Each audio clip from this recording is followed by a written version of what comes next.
Listo.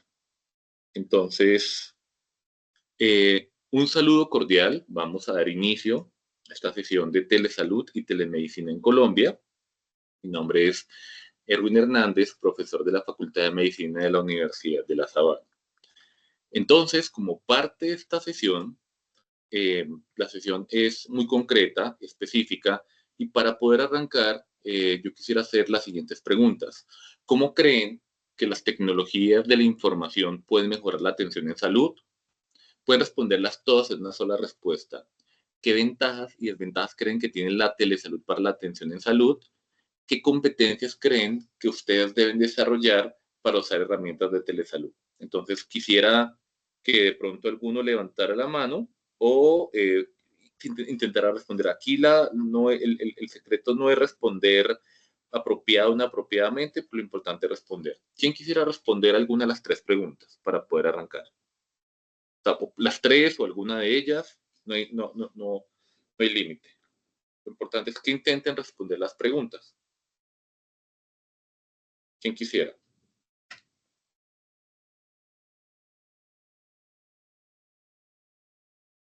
Pueden levantar la mano, como les menciono, o en el chat.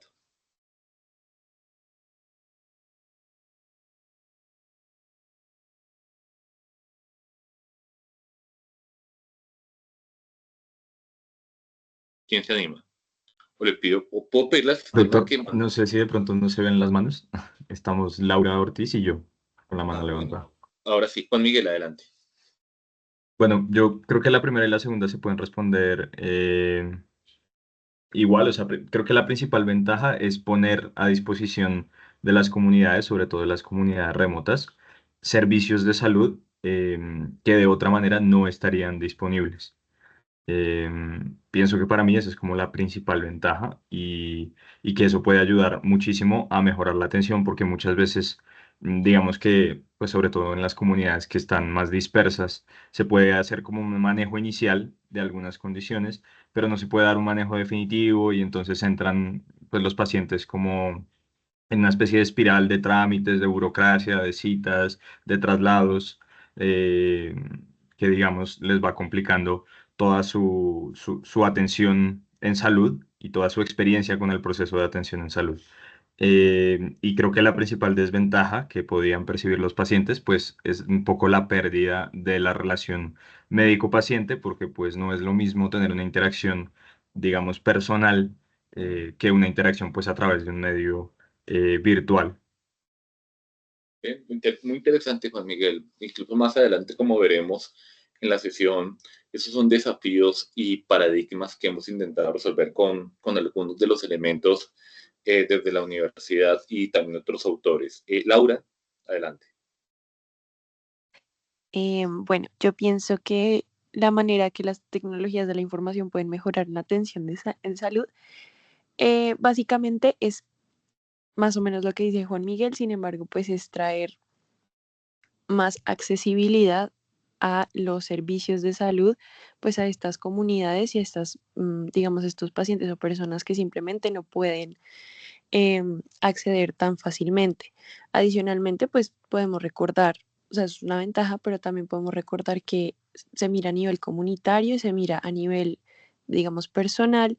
Y, por ejemplo, hay un tema muy importante que es la teleeducación. Entonces, también podemos dar teleeducación, pues en salud, en estos temas, para que ellos también, digamos, conozcan y así también puedan como ¿cómo decirlo? Como implementar desde su casa, así estemos geográficamente en lugares distintos. Gracias, Laura. Para todos, ¿ustedes creen que requieren algún tipo de competencias para hacer telemedicina o telesalud? ¿Qué tipo de competencias creen ustedes o qué deberían aprender? Claro, se están certificando, pero ¿faltaría alguna competencia que ustedes crean que sea necesaria?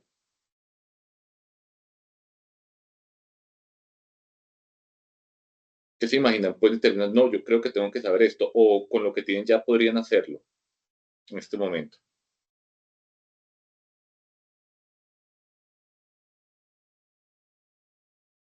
Bueno, continuando con el tema, cabe destacar que Colombia es un país con 55 millones de habitantes, consecuencia de la colonización española, la población indígena amerindia y la población afrodescendiente. También debido a sus características, es un país con diversidad étnica y cultural, diversidad en el perfil epidemiológico, es un país con múltiples potencialidades, un país que vale la pena conocer y que incluso en el perfil epidemiológico ustedes pueden destacar que tiene unas características también específicas.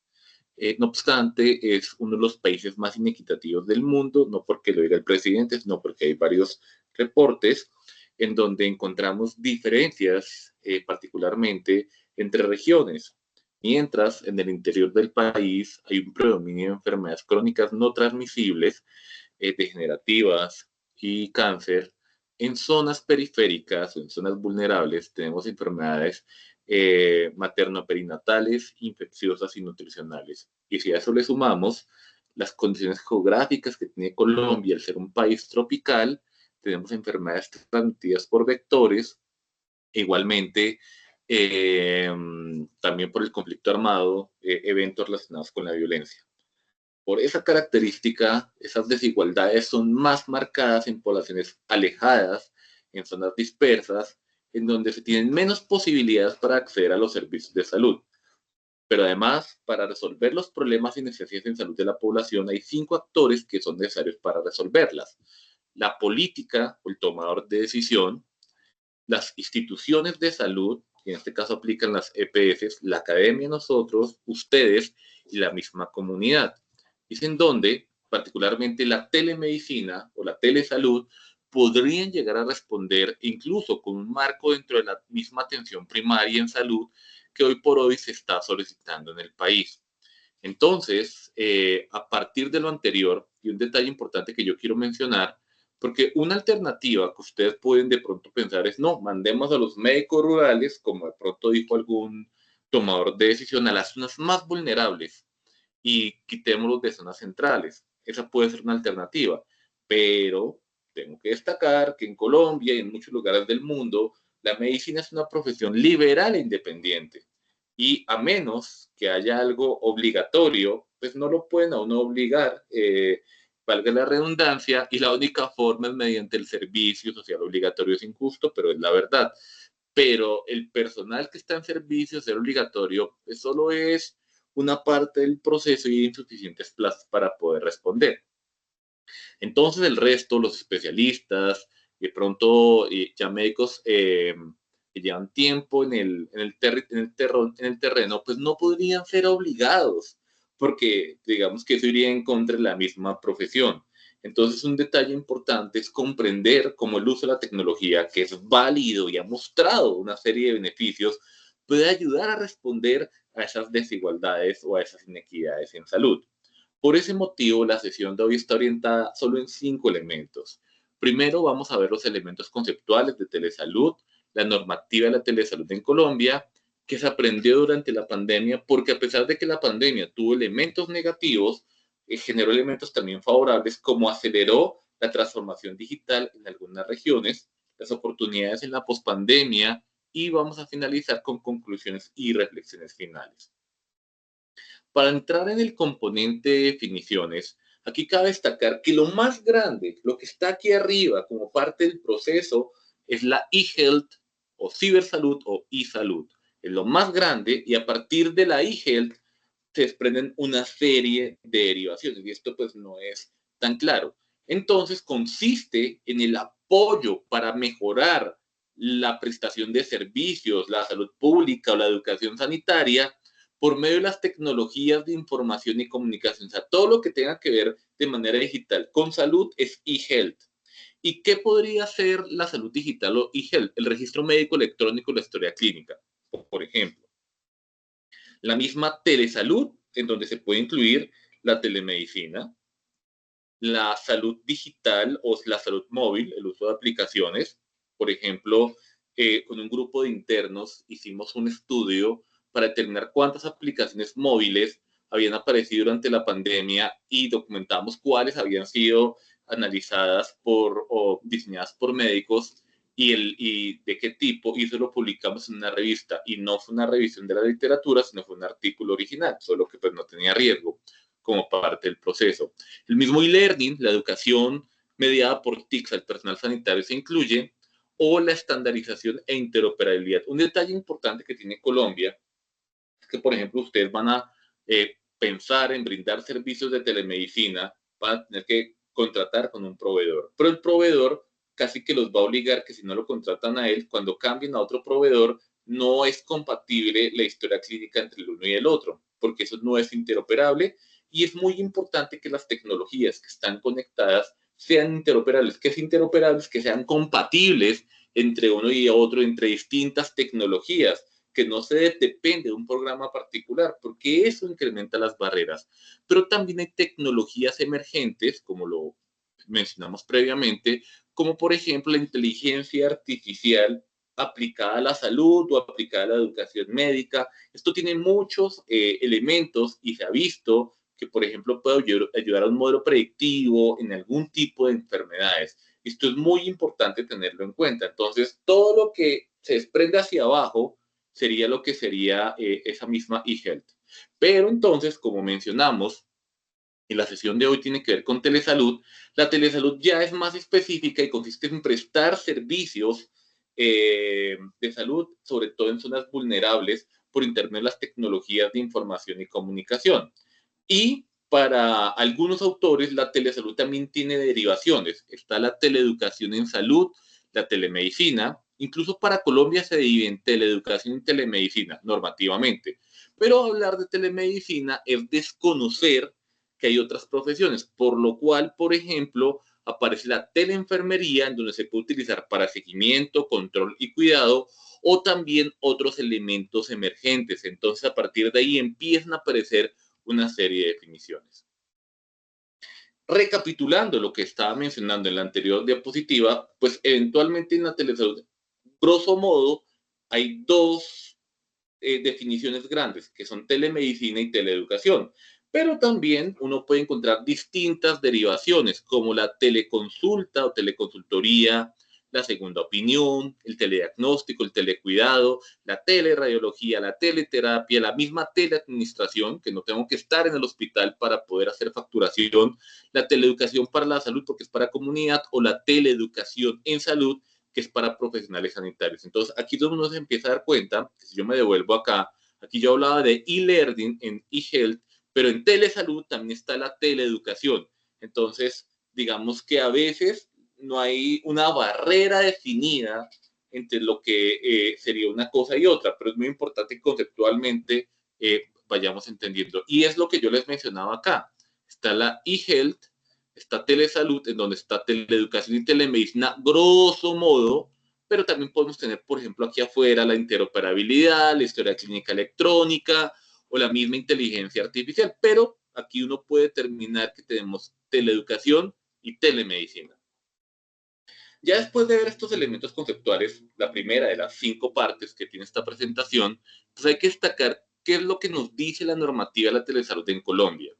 Entonces, esto inicia con la ley 1122 del 2007, en donde, con la primera reforma que hizo la ley 100, se dice que se puede prestar la modalidad, porque la telemedicina es una modalidad de prestación. Eso es importante tenerlo en cuenta, principalmente para enfermedades crónicas, y que para esto había que capacitar y que la telemedicina servía para disminuir costos, mejorar la calidad de oportunidad. Entonces, en 2007 se empezó a hablar.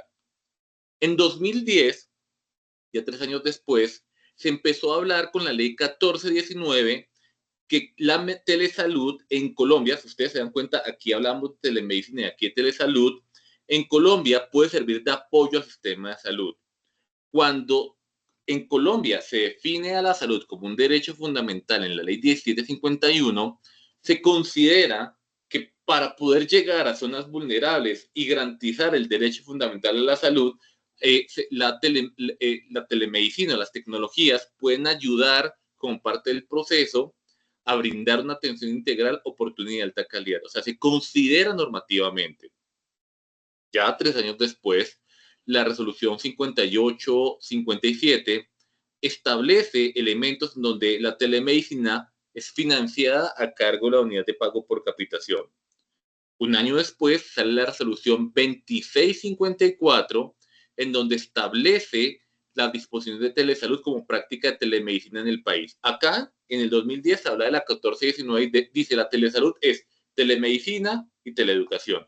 Pero acá se aclara un poco más y coincidencialmente, y esto es un año antes de la pandemia, se dan mediante la resolución 3100 las condiciones para la habilitación de los servicios. Cuando ustedes o cuando uno quiera montar un servicio en esta modalidad, uno tiene que habilitarlo y aquí están las condiciones. Pero llega la pandemia, digamos el COVID en 2019, y estos elementos no se pudieron desplegar. Por ese motivo sale el decreto 538 del 2020, que fue derogado en junio del 2022, el cual flexibilizó la prestación en esta modalidad por la emergencia sanitaria. Y esto generó una confusión grande que ya les voy a mencionar. Dentro de la confusión es que para poder prestar, y lo establecido acá, uno tenía que tener un proveedor. Y aquí ya no se necesitaba un proveedor. Incluso algunos hicieron consulta por WhatsApp porque la normativa lo permitía. Y eso le quitó el miedo a algunos profesionales sanitarios. Como les decía, esta 1419 que está acá, que es la que desarrolla los conceptos y lineamientos de telesalud en Colombia, sale en el 2010 y establece que para Colombia la telesalud se divide en telemedicina y teleeducación. Y la telemedicina es aquella provisión de servicios de salud, de promoción de la salud, prevención, diagnóstico, tratamiento y rehabilitación. El tratamiento después es la formulación, porque no puede a distancia hacerlo, mediante el uso de las tecnologías de información y comunicación en zonas de difícil acceso. Y la teleeducación como práctica educativa de salud a distancia. Pero aquí se confunde la teleeducación para Colombia, ya sea para personal sanitario, pero también para la población. Entonces uno empieza a ver que Colombia pues lo interpreta de otra manera. Pero no es hasta la resolución 2654 del 2019, en donde empezamos a hablar que esto tiene que habilitarse, esta modalidad de prestación, en donde institución que quiera prestar en esta modalidad se tiene que inscribir y habilitar.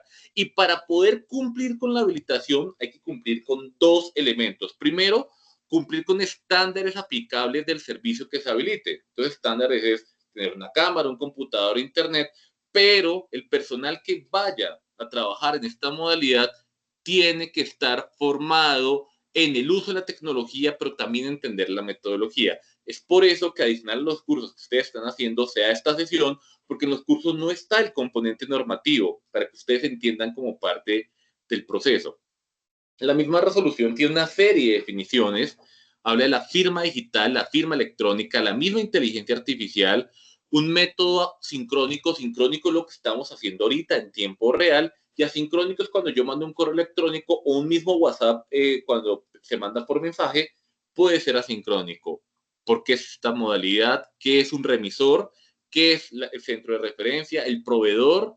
Tecnologías, telemedicina y telesalud. O sea, aquí hay definiciones que son muy interesantes. Pero un detalle también fundamental que tiene esta resolución es la importancia de las consideraciones éticas. Como ustedes mencionaron, pues al no tener contacto con el paciente, esto también puede implicar unos riesgos.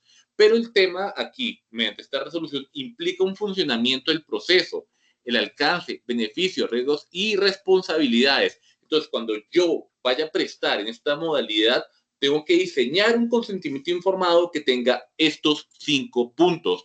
¿Cómo funciona? Funciona es que nos vamos a comunicar en esta modalidad. Usted está allá, yo estoy acá. Esto es lo que podemos, esto es lo que vamos a lograr y esto es lo que no vamos a lograr. Y eso queda en el consentimiento informado. Porque claro que hay unos riesgos, pero el consentimiento que el paciente va a firmar es supremamente importante.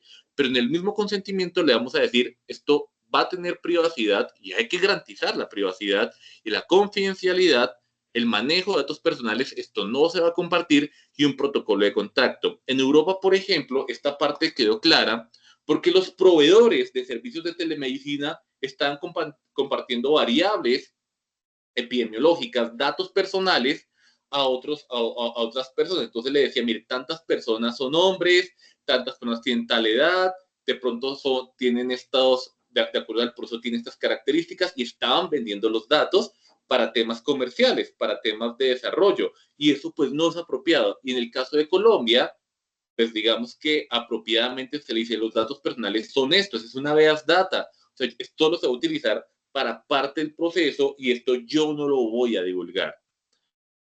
Esta misma resolución establece que hay cosas que no requieren habilitación. Dicho de otra manera, no requiere habilitación lo que no requiera formulación.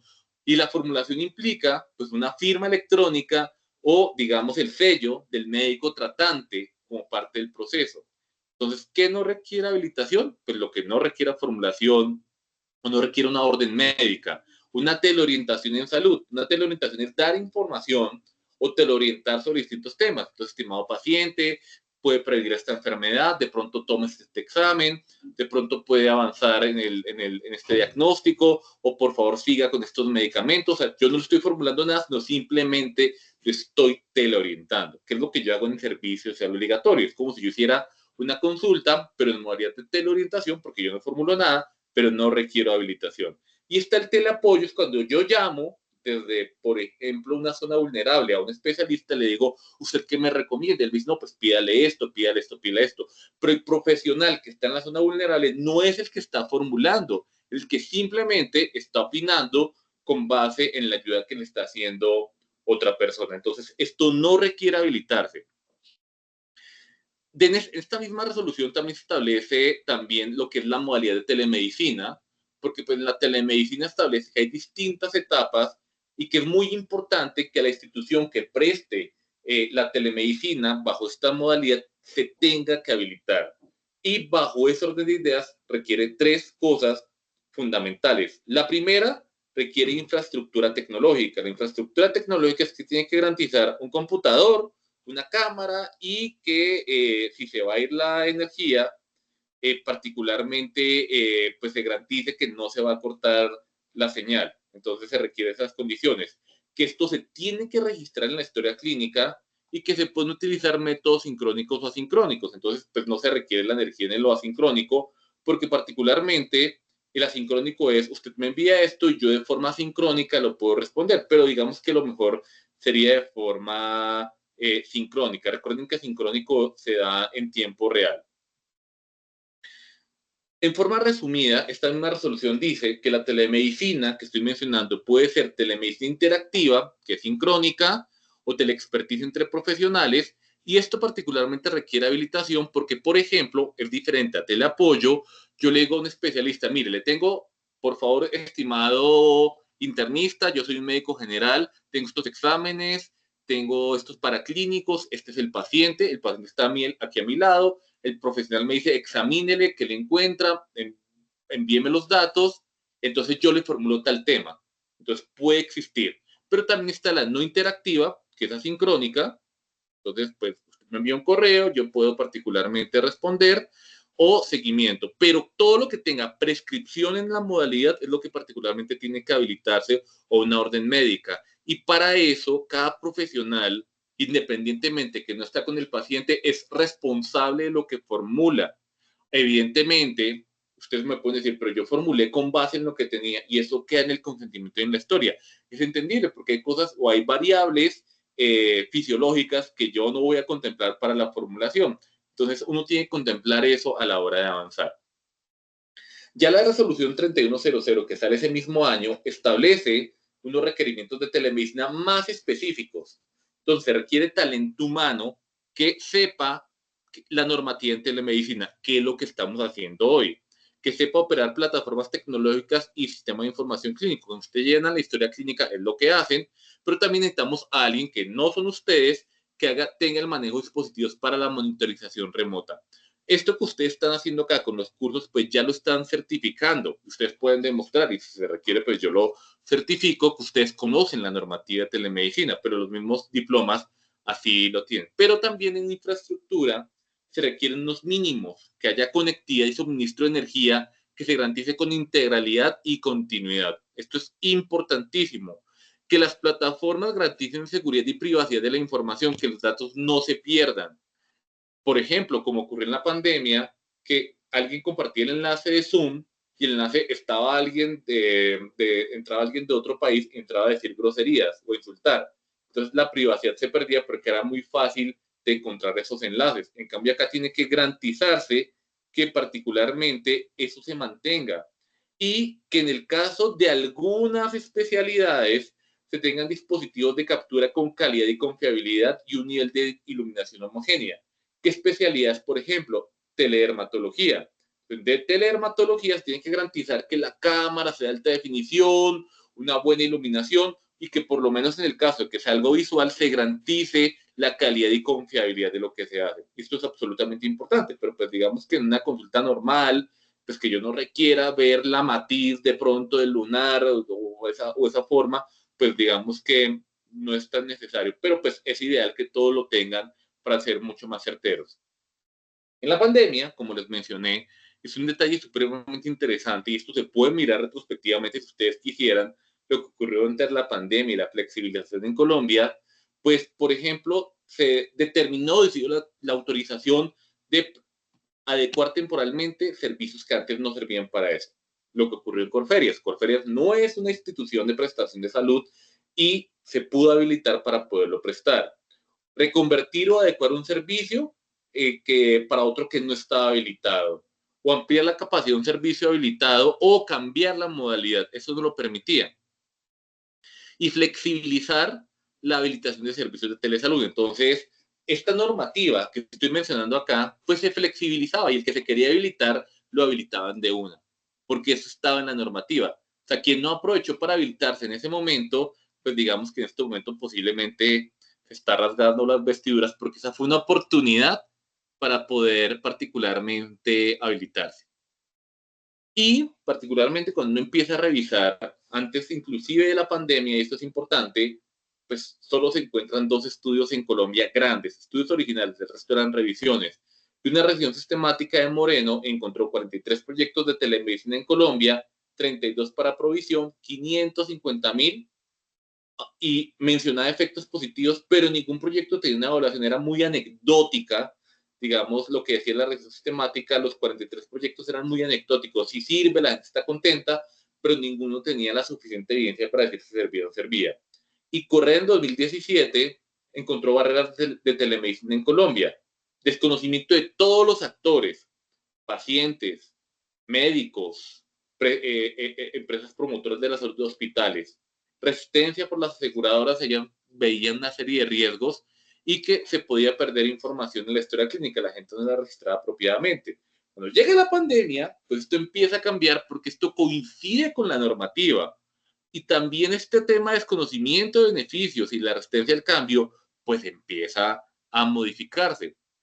Y es por eso que durante la pandemia, pues cambiaron una serie de elementos. Entonces, ante la crisis, pues la telemedicina fue lo que nos ayudó a responder, pero también vamos a ver el tema de teleeducación, porque se consideró de bajo costo. Pero una de las cosas que muchos decían es que yo podía prestarle un servicio a una persona que estaba en su casa para condiciones crónicas, para no hacerlo ir al hospital, para que mantuviera el aislamiento sanitario. Esto es supremamente importante, pero también ayudaba a proteger al profesional sanitario para que el paciente no le trajera el virus. Entonces ayudaba por teléfono o videoconferencia. Esto ocurrió en el mundo, a controlar casos leves o patologías crónicas y solo enfocarse en patologías agudas. Entonces, un paciente con una enfermedad crónica, por ejemplo, hipertensión arterial, pues yo podía seguirle haciendo seguimiento, pues guardando las proporciones desde la casa y poder hacer educación en temas de salud mental y no hacerlo ir hasta el hospital. Entonces, y enfocarme en el tema clave de la pandemia. Pero esto es particular o ocurrió en muchos países del mundo. Por ejemplo, Estados Unidos, Japón y muchos países de Europa incorporaron procesos de telemedicina. Y es muy importante porque esto genera una aceleración tecnológica en esta modalidad. Por ejemplo, en China, con la tecnología 5G en ese momento, ya aquí en Colombia este año hablamos de 5G, inclusive con tema de tecnología móvil, se empezó a articular el sector privado con Telecom y con el Hospital Occidental para establecer el sistema de emergencias. En Singapur se utilizó un sistema de georreferenciación para hacer seguimiento a la población y reducir la cadena de transmisión, entonces controlar y mitigar los casos. En Corea del Sur, antes de la pandemia, en 2008, la gente no quería, ni los médicos ni el Estado quería la telemedicina. cuando llega el coronavirus, le dicen al Hospital Universitario Nacional de Seúl, lleve el proceso y ahora sí flexibilicemos. Esto cambió las formas de ver. Y en España no solo sirvió telemedicina, sino mejoró la formulación electrónica e integró otra serie de procesos. Pero eso también implicó financiación. En Australia invirtieron 68 millones de dólares para consultas gratuitas por teléfono o video sobre diagnóstico, seguimiento de salud mental, entre otros, por distintos profesionales, y 454 millones de dólares para desarrollar el modelo universal de telesalud, lo cual mejoró el aislamiento y mejoró los servicios de atención primaria. O sea, Australia fue muy avanzado. Reino Unido destinó 10 millones de dólares para consultas en zonas rurales. Esa fue, digamos, la intención. Estados Unidos, 200 millones de dólares, y se incrementó, y esto va a sonar muy chistoso para que lo tengan en cuenta, las teleconsultas por Skype o FaceTime. Cuando yo recuerdo que en plena pandemia, muchos médicos en Colombia, pues los médicos no tenían FaceTime, pero utilizaban WhatsApp, y proveedores tecnológicos que obviamente pues tienen su negocio, es natural, decían, usted no lo puede hacer por esa modalidad porque es inapropiado. Pero si en Estados Unidos lo estaban haciendo, porque aquí en Colombia no, porque particularmente Estados Unidos es más riguroso con el tema de la normativa. Acá digamos que partimos del desconocimiento. Pero, ¿por qué digo Skype? Porque Skype ya, aunque está vigente, ya la gente no utiliza Skype, la gente utiliza Zoom, porque en la misma pandemia surge Zoom como una mejora de Skype. Por eso, digamos que esta diapositiva tiene una chistosa. Y en la parte de la educación, pues también cambió. Ustedes como estudiantes de medicina o las personas tuvieron que formarse bajo estas plataformas, y también generó un salto diametral con base en esos procesos formativos. Google Classroom, Moodle, Teams, que no existía, Webs, Meet, Zoom o Skype, Blackboard, Collaborate, YouTube. Y empezó a darse educación continua no solo en COVID-19, sino también en otras temáticas, inclusive con procesos de simulación. Y también para la población se empezaron a diseñar infografías, MOOCs, cursos de autoaprendizaje. Por ejemplo, en Colombia, y esto pues digamos que yo estaba como parte del proceso, como el campus virtual, se diseñaron 15 cursos de autoaprendizaje para COVID-19 en distintos idiomas, y en Colombia, en el periodo de la pandemia, 100.000 inscritos, 80.000 certificados, solo para COVID-19. Y eso, pues digamos que ha posicionado a Colombia como el tercer país de la región en cursos de autoaprendizaje, y es el primero en tutoría. ¿Qué oportunidades se han visto en la pospandemia? Y aquí hay investigaciones propias, porque el tema, digamos que yo le he mencionado a varias personas, a mí el tema de telemedicina no es que me guste, telesalud sí me gusta más, teleeducación, pero cada vez que yo quiero dejar el tema vuelve a mí, y he desarrollado varias investigaciones, algunas están publicadas, otras aceptadas y otras en sometimiento. Entonces, por ejemplo, como trabajos de especialización en medicina familiar y comunitaria, se publicó cómo la telesalud en 2022 podía servir como una estrategia para diabetes mellitus tipo 2 en Colombia, en Yatrella, como trabajo de grado. Pero también es una tesis, pero es aceptado cómo se pudo construir un protocolo en Sabana Centro de teleorientación para enfermedades crónicas en Colombia, en estudio de caso. Ese está a punto de salir y ha sido publicado. Y en es una tesis de especialización. ¿Qué creían las personas, ya después de acabar la pandemia, qué percibían las personas, la población, los médicos y la institución sobre la telemedicina? Este también está en sometimiento y está a punto de ser aceptado. Y de ese último, pues persisten, a pesar de que pensaban a centro, las barreras de acceso. ¿Y qué tipo de barreras? En Tahuientenjo, en la zona rural, no hay internet, no coge la señal del celular. Estamos hablando de Tahuientenjo, estamos hablando de 2023-2024. Si queremos implementar, y si estamos hablando de cerca de Bogotá, que en teoría no debe haber ninguna limitación, entonces, ¿qué ocurrirá en el resto del país? Es una pregunta supremamente interesante. La telemedicina en la pandemia ayudó a quitar el miedo, perdió el temor por parte del paciente y del médico, o sea, fue algo favorable, pero particularmente no sirve para todo, sirve para principalmente enfermedades crónicas o en condiciones de salud mental. Se persisten problemas de conexión, y después de la pandemia, las personas quedaron con diversidad en la preferencia. ¿Quiénes particularmente lo ven favorable a hoy. Personas de zonas rurales y con limitaciones de movilidad dicen, yo prefiero de pronto la teleconsulta, que en vez de movilizarme hasta el pueblo o ir hasta el centro de salud porque no me puedo mover para tenerla en esta modalidad. ¿Quiénes no? El resto de personas, porque hay personas que les dicen, no me gusta que el médico me toque, me palpe, me ausculte. Está bien. Entonces lo que uno empieza a ver es que particularmente esto tiene un beneficio importante en población particularmente vulnerable. Limitaciones por habilitación y por costos. Ya hoy habilitarlo es complejo porque se requiere una serie de características y los proveedores tecnológicos cobran muy caro. Y por ejemplo, mientras al hospital les pagan 25,000 por consulta en esta modalidad, el proveedor se lleva 22,000 pesos. Entonces no es rentable. Entonces esa parte de proveedor por el momento tiende a ser compleja y es visto en muchos sitios que en la pandemia lo prestaron y que se habituaron tecnológicamente, que por estas limitaciones tienen los computadores básicamente en una bodega porque no los pueden utilizar, porque el hospital tiene que ser más rígido, pero hay médicos que pues sin estar habilitados, pero como la normativa pues no lo regula, que lo han seguido haciendo porque pues digamos que lo aprendieron y pues desconocen la normativa, pero a mí no me parece negativo, porque pues digamos que esto pues ayuda a resolverlo. Entonces pues digamos que los hospitales sí no lo pueden hacer porque no pueden ser tan flexibles porque la normativa es implícita.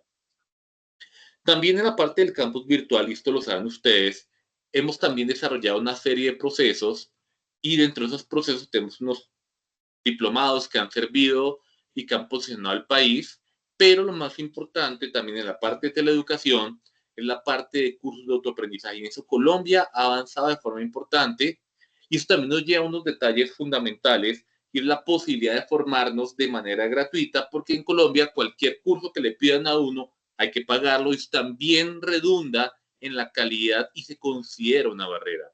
De esa manera llegamos también a esta parte final, que es la parte de conclusiones y recomendaciones finales. Para el Ministerio de Salud se establece que hay distintos beneficios. Para la comunidad, reduce barreras de acceso geográfico, permite diagnóstico y tratamiento oportuno y mejora el acceso.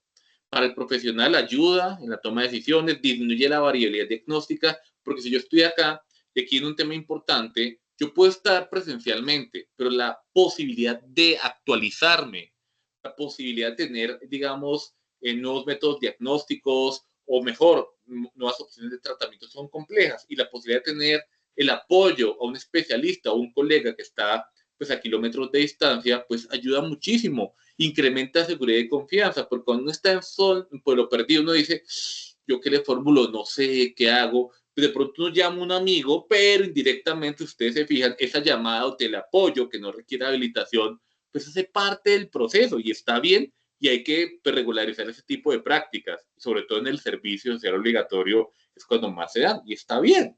Permite mejorar competencias mediante educación continua y perfecto. Y para el hospital mejora cobertura y oportunidad y también puede reducir costos. Y es por eso que dentro del proceso de formación estos dos cursos que tiene la Organización Panamericana de la Salud, pues resuelven esa certificación que se necesita para Colombia.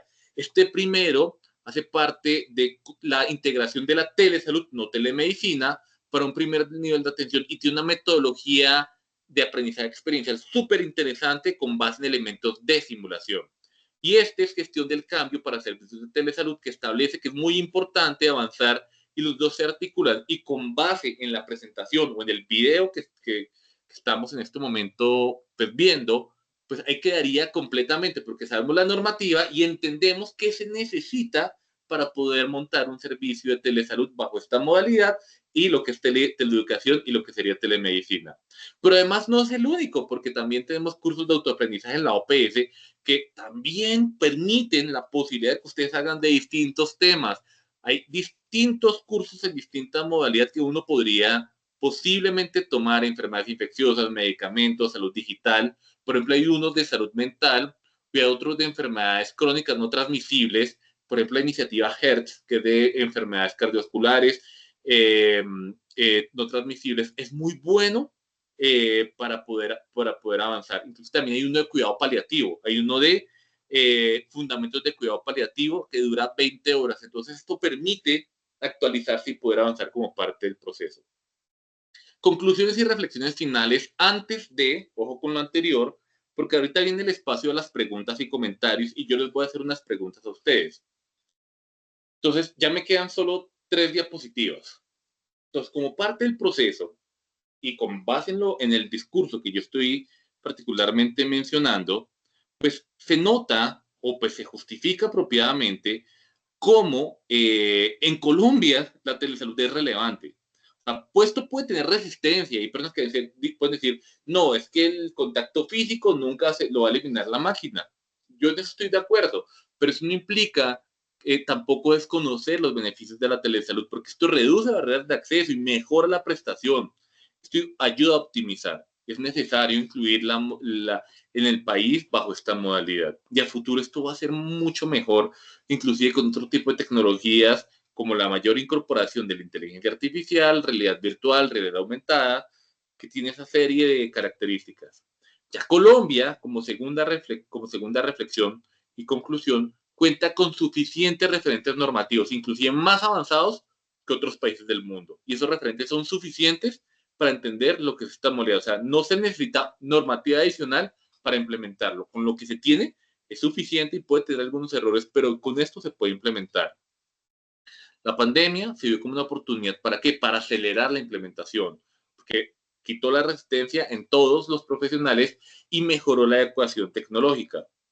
Es posible flexibilizar, y esto yo se lo he dicho al ministerio, esto está en un capítulo del libro que tenemos, sin perder la calidad. La implementación de zonas vulnerables y apartadas, porque si la zona vulnerable y apartada quiere implementarlo, pero no tiene las condiciones, pues aquí sí la recomendación es flexibilicémoslo en ellos. En Bogotá no, en Bogotá se tiene todo, pero zonas vulnerables, flexibilicemos esta modalidad, porque si no, no vamos a prestarlo y ojalá se pueda pagar adecuadamente.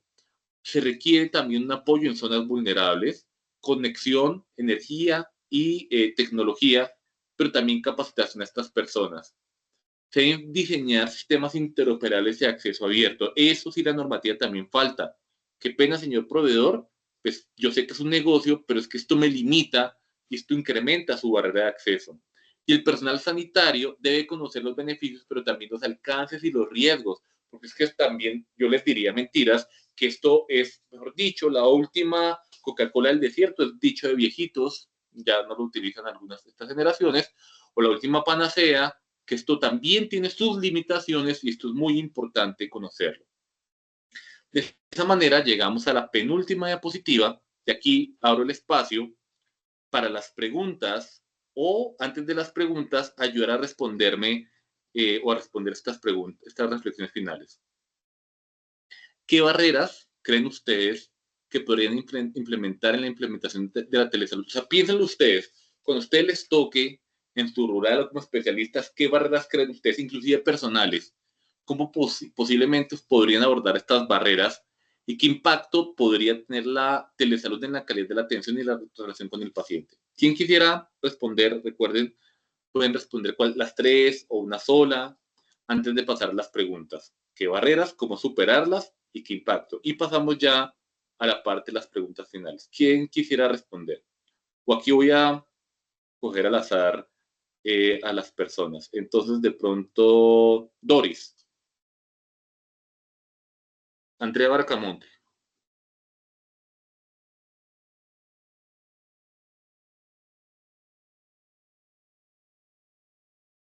Bien.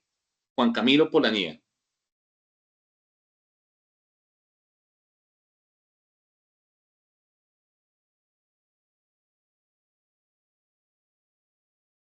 Entonces, Laura Guerra.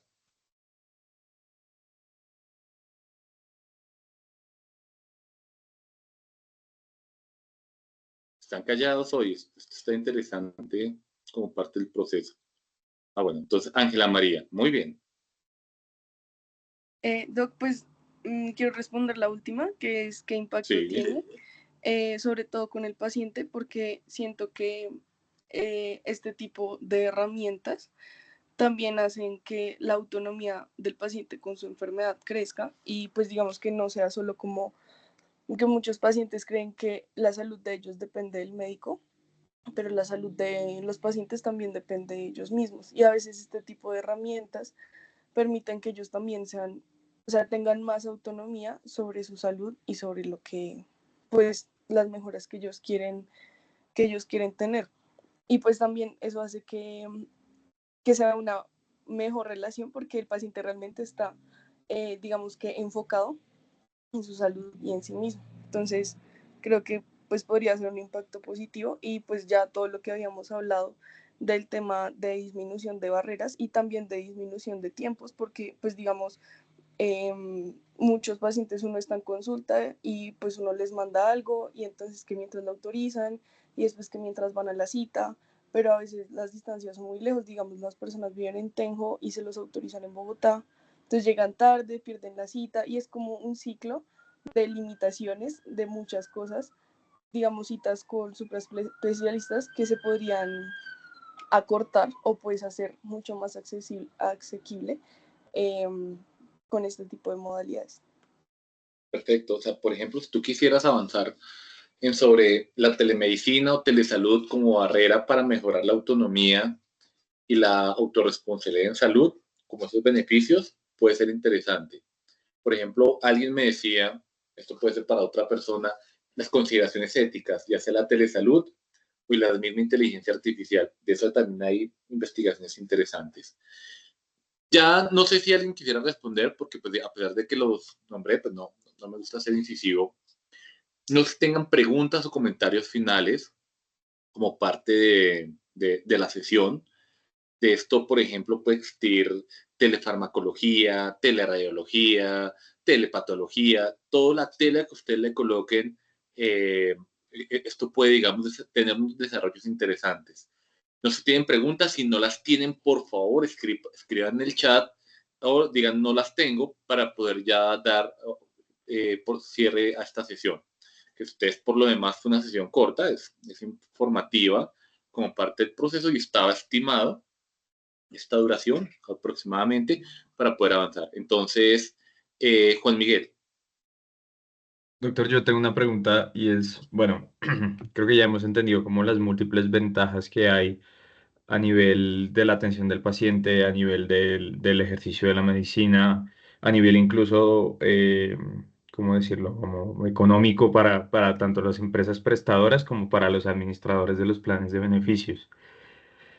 ¿Por qué no se ha implementado en Colombia? Y yo pienso, aquí hay algunos con los que estuve el mes pasado en la clínica de la universidad en pediatría y hay niños que, pues por servicios que no se ofertan en la clínica, tienen que esperar durante días a que sean trasladados para un concepto de una supraespecialidad, un concepto de una especialidad que no está disponible en la institución, que se podría resolver esa problemática, pues, con algunas de estas estrategias. Entonces, digamos que, pues, en el papel, en la teoría suena muy lógico, pero usted que ya pues, está un poco más metido en el caso, ¿por qué cree que, pues, no se ha llegado a implementar del todo, pues, estas estrategias en Colombia? Hay tres motivos. A pesar de que la pandemia lo aceleró, digamos que hay tres motivos principales. Primero, un tema normativo que es algo restrictivo con el tema de habilitación y condiciones. Entonces, ese tema termina siendo importante. Segundo, un tema de costos. No hay incentivos. El país no tiene incentivos. Mire, los que presten vamos a pagarle más. Eh, Incluso reducimos algunos costos, buscamos mecanismos en varios países. Cuando se quiere implementar una tecnología de este tipo y se ayuda a zonas vulnerables, se dan incentivos. Alguien puede decir, ¿pero qué incentivos? Pues ustedes no saben lo que cuesta remitir a un paciente, o sea, lo que son los costos de desplazamiento, o por ejemplo, remitir un médico a zonas vulnerables para hacer una brigada, sale mucho más barato para el profesional estar desde el sitio, pero también implica unos incentivos. Los incentivos, mire, pagamos la institución, paguemos bien, dejémoslo de esta manera, y a veces digamos que está el tercero, que es la resistencia al cambio. Sigue existiendo resistencia al cambio, a pesar de que se ven, digamos, las potencialidades, y eso limita, porque si yo no quiero hacerlo, o yo no me quiero habilitar, o yo no lo quiero prestar, pues no lo hago. Entonces, desde el punto de vista, pues se tiene que primero trabajar en la sensibilización, en más personal. Ayer con Medicina Interna, con la Asociación Colombiana de Medicina Interna, ellos sí quieren trabajar en este tema para llegar a zonas vulnerables. Eso ya lo pues, habla muy bien de ellos, pero lo van a hacer de manera gratuita y voluntaria, como algo de proyección social. Eso es lo que a mí no me parece adecuado, porque a pesar de que este don de servicio que tienen las profesiones de la salud es importante, pues, ¿qué pasa cuando alguien diga yo no lo quiero regalar? Entonces, digamos que donde vienen los incentivos, esa es la segunda parte. Y a partir de la normativa tendría que ayudar a las personas que están en zonas vulnerables. Entonces, este es un tema que hay que irlo avanzando, hay que ir sensibilizando al personal sanitario, hay que desarrollar normativas, una serie de procesos, porque inclusive el nuevo proceso de reforma que se lleva sin los elementos adecuados, pues este tema se termina cayendo y posiblemente, a pesar de que queramos ser país desarrollado, estamos funcionando como país subdesarrollado y varios países, inclusive vecinos, se están adaptando a ese tipo de condiciones. Entonces, no sé si le respondí, Juan Miguel, pero pues digamos que esos son los elementos generales como parte del proceso. Listo, doctor, gracias. Bien.